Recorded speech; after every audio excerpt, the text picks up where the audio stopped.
Dans cette vidéo, je vais rappeler rapidement le l'énoncé de la règle d'Alembert et parler des situations les plus évidentes où son utilisation est utile.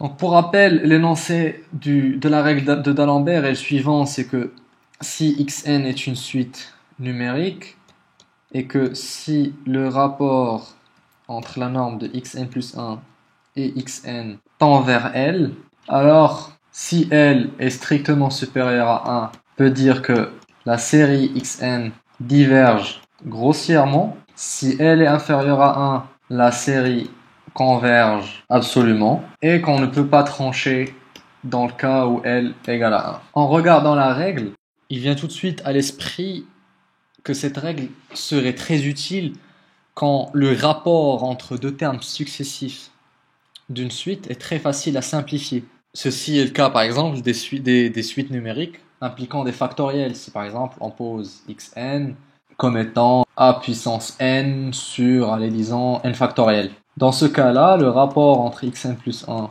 et xn en norme sera donc an plus 1 sur n plus 1 factoriel sur an sur n factoriel.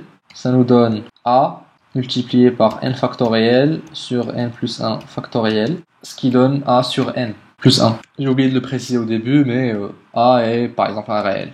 Non nul, même si je peux le prendre quelconque.